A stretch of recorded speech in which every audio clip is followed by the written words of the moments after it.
All right, let's dive right into workflow orchestration. It's the invisible backbone of pretty much any data operation. When it's working right, you don't even notice it. But oh boy, when it breaks, it can bring everything to a grinding halt. So today, let's talk about a much better way to handle it. Does this sound at all familiar? You're constantly juggling dependencies, trying to manage infrastructure, figuring out how to scale workers, and then, of course, troubleshooting some super cryptic failure at 2 in the morning. Yeah, it's a really common struggle when you're managing these complex, interconnected data workflows. The operational overhead can just totally swamp the actual goal, which is just getting insights from your data. So you've kind of got two paths. On one hand, you can self-host Apache Airflow. It's incredibly powerful, for sure, but you're on the hook for everything. The infrastructure, the scaling, all the maintenance. It's a really heavy lift. Now, imagine another world. A world where you just focus on writing your Python code and all the rest is just handled for you. We're talking automatic scaling, lower costs, and way less stress. I like to think of it like this. Running your own Airflow is like being an orchestra conductor who first has to build the entire concert hall, personally tune every single instrument, and manage the lighting crew. A managed service, on the other hand, just hands you the baton in a world-class venue and says, "The orchestra is ready for you, let's make some music." So, where do you find this world-class venue for your data orchestra? Well, that's exactly where Google Cloud Composer comes into the picture. It's designed to solve these very challenges we've been talking about. So what is it exactly? Cloud Composer is Google's fully managed orchestration service, and here's the key part. It's built on the open source Apache Airflow that you probably already know and love. This really gives you the best of both worlds. You get all the power of managed service without any of that dreaded vendor lock-in. You can create, schedule, and manage your workflows across different clouds, even on-prem. Let's just quickly run through the core benefits. First off, it's just easy to use. No complex setup, no weird configuration files. Second, it scales automatically, so you stop having to worry about managing resources yourself.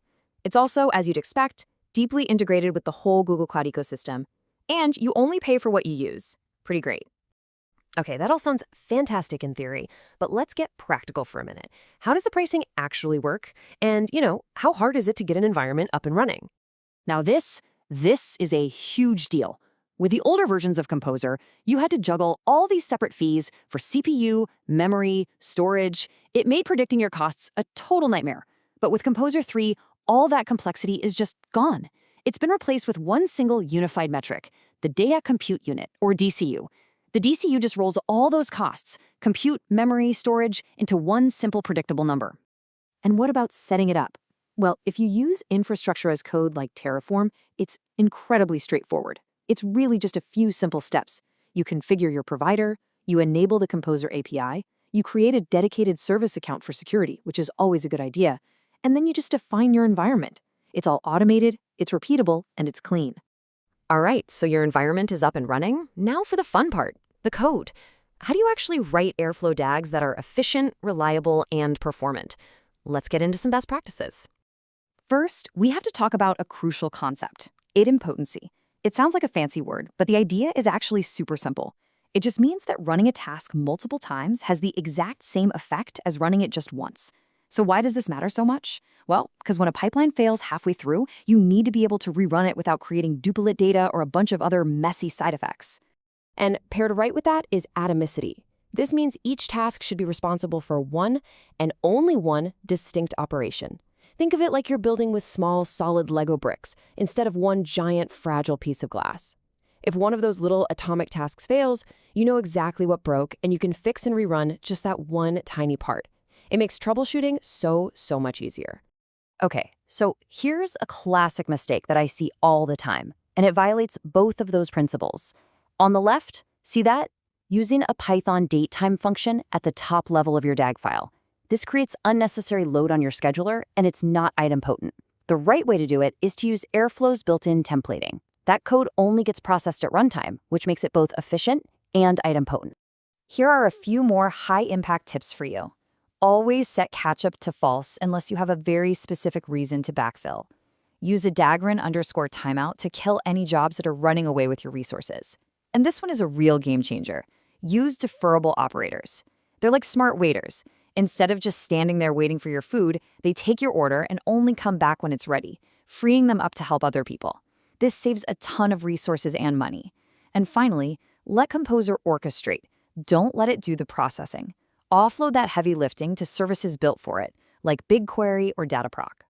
Look, even with the most perfectly written DAGs, things can still go wrong. It's just a fact of life. So how do you troubleshoot issues when they pop up in a managed environment? Let's talk about a classic Airflow headache, the zombie task.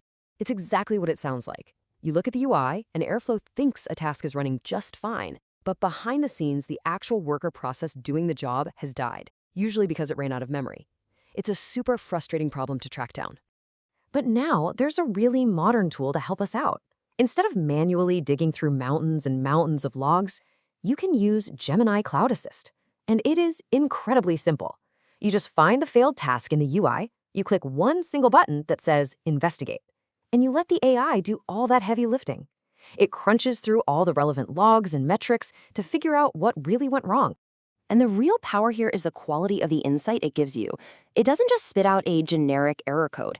It gives you a clear, understandable hypothesis, just like in this example. It actually connects the dots for you, showing you the root cause and the hard evidence to back it up.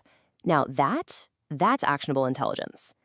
So when you step back and think about it, moving to a managed service like Cloud Composer lets you trade all that endless, tedious infrastructure management for the power to just focus and create.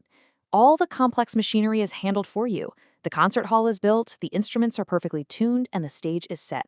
Your orchestra is ready. The only question left is, what masterpiece are you going to conduct?